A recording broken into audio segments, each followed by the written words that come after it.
પાટણ શહેર સહિત જિલ્લામાં રવિવારે ગુરુ પૂર્ણિમા નિમિત્તે દેવસ્થાનો અને ગુરુગાદીએ શ્રદ્ધાળુ ભક્તોએ ગુરુજીના ચરણોમાં ગુરુવંદના કરી હતી।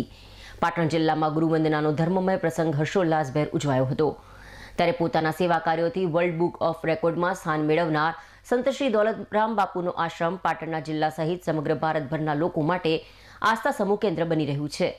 ત્યારે સંત શ્રી દોલતરામ બાપુએ કોરોના કાળ દરમિયાન અનેકવિધ સેવા કાર્યો કરી લોકોમાં ચાહના મેળવી હતી અને વ્યસન મુક્તિ થકી પણ અનેક પરિવારોને વ્યસન મુક્ત બનાવી સાચા અર્થમાં સંતની ભૂમિકા અદા કરી રહ્યા છે।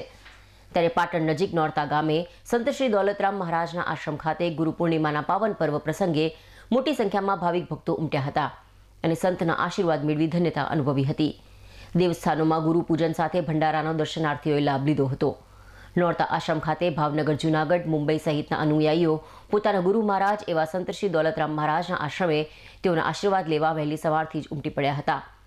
આ પ્રસંગે સંત શ્રી દોલતરામ બાપુએ ગુરુ પૂર્ણિમાને લઈ પોતાના ભક્તો સહિત સમગ્ર માનવજાતને વ્યસન મુક્ત બનવા અને પર્યાવરણનું સંવર્ધન અને જતન કરવા ખાસ આશીર્વાદ પાઠવ્યા હતા।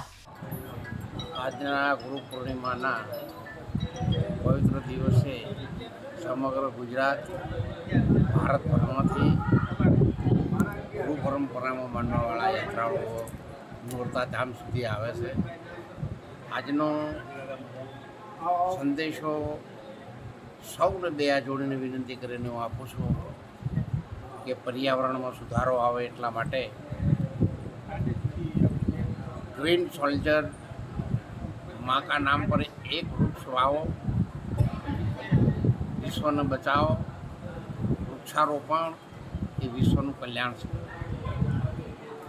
એટલા માટે સૌ દેશવાસીઓને, મારા ગુજરાતના સૌ ભાઈઓ બહેનો દીકરીઓને, સંતો મહંતોને વિનંતી કરી બે હાથ જોડીને પ્રાર્થના કરું છું કે દેશના એકતામાં અંધશ્રદ્ધાથી દૂર રહે, ધાર્મિક ભાવના લોકોમાં વધે અને આપણી પરંપરાથી આવતી ભારતીય સંસ્કૃતિ જાળવી રાખવા માટે આપ સૌ ભેગા મળીને પ્રયત્ન કરીએ।